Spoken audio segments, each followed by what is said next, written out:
Introduction: The Crisis of Broken Politics. Gail McLaughlin had no choice. When Reverend Kenneth Davis ignored her fifth warning that he had exceeded his time for speaking at the city council meeting and was out of order, the mayor of Richmond, California, had police remove Reverend Davis from the council chambers. The mayor limited Reverend Davis's speech, and rightly so. 26 people waited to speak during the opening public comment period. Each was given 1 minute. Many of the speakers, including Kenneth Davis, stayed beyond public comment to share more opinions. Reverend Davis wanted to talk about a council member he had once endorsed but who had subsequently been rude to him and told him to shut up. He wanted to criticize an elected official, or as our Constitution says, petition the government for a redress of grievances.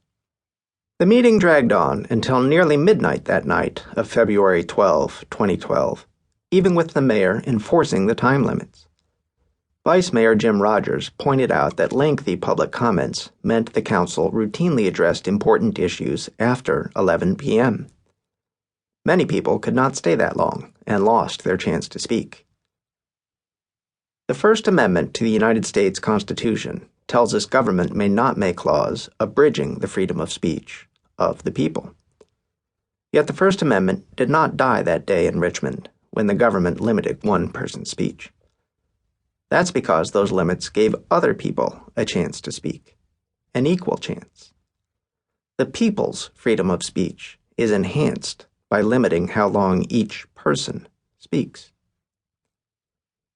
Beyond good manners, it's just plain common sense to sit down, be quiet, and listen to others after you've said your piece. Walk into a room of first graders who are all talking at once, and you realize that nobody can be heard unless everyone takes turns. Sometimes the teacher must ignore the hands of students who have spoken frequently and call on the quieter members of the class. As voters, we'll make better decisions about public matters when we hear from everyone, not just a noisy few. 2 heads are better than 1, so the saying goes, but only if you hear from both of them. Similarly, because we expand speech overall by limiting each speaker, Congress limits the time a representative can talk on the floor of Congress. We strictly limit each candidate's speech during presidential debates. Even the Supreme Court strictly limits the number of pages in its legal briefs, as well as the amount of time lawyers have to present their case during oral arguments. It's only fair to make sure all sides of an issue get equal time, and it's more likely that Congress and the court will make a wise decision after hearing a balanced debate. But when it comes to money in political campaigns, the Supreme Court of the United States has turned this common-sense principle of fairness and sound decision-making on its head. 5 zealots on the court say the First Amendment forbids limiting the amount of money a billionaire like Charles Koch or Tom Steyer spends to promote his point of view. These 5 men in black robes say it is unconstitutional to prevent the super-rich from drowning out the voices of everyone else. These 5 men are wrong, and the rest of us must make it right. It has become fashionable to say that American politics is broken.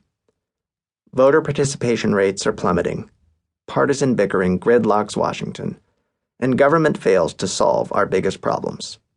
There are dozens of money in politics books and reports that connect the dots between campaign contributions and policy outcomes. If you are unfamiliar with the ways big money unduly influences public policy, then those books are for you. This book is for those who already know that American politics is broken and who want to repair it.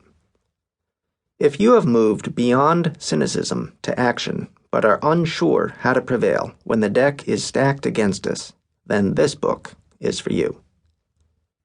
We'll explore strategies such as voter instruction ballot measures that previous generations of Americans have used to overcome similar problems.